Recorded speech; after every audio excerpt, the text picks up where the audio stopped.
Facets by Barbara Delinsky. Chapter 1. New York, March 1990. Of all the things he had done to her in the past, of all the things he hadn't done, or either might have or should have, his betrayal now was the cruelest. Hillary Cox stared at the television screen long after his image had faded. Her mind was nearly as blank, wiped clean by disbelief, shock, and pain.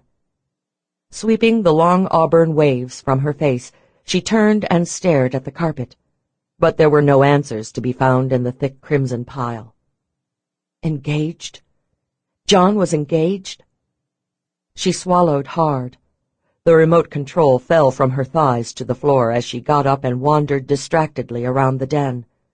The room wasn't large, nor was the rest of her apartment, but it was the best she could afford on Manhattan's Upper East Side, which was where she wanted to live, where she wanted to be with John.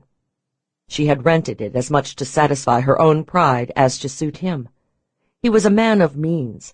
Some place shabby would never have appealed to him. If he'd given her money, she might have had a bigger place, but then she would have felt more like a whore than she did now. Her step faltered. She hadn't ever sold herself.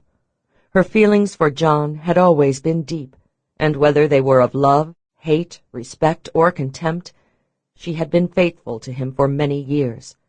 She was no whore. A fool, perhaps, but not a whore. She moved from the back of one chintz-covered chair to another, and then to the front of a simple cherry-wood table she used as a desk. Her fingertips skimmed the papers and magazines strewn haphazardly on its top. She knew exactly what was where. John had never been able to understand that. In his mind, organization was crucial, and neatness its prerequisite.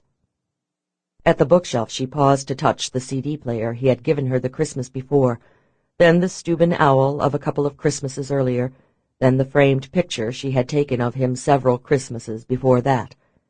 He was a handsome devil, dark-haired and dark-eyed, with features that were aristocratic enough to foil the occasional primitive look.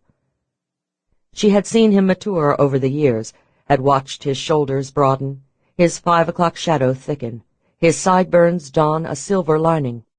27 years was a long time to know a man, but she hadn't counted until now. She had just assumed there would be many years ahead for them. A knot tightened inside her. He couldn't be engaged, she told herself. Sample complete. Ready to continue?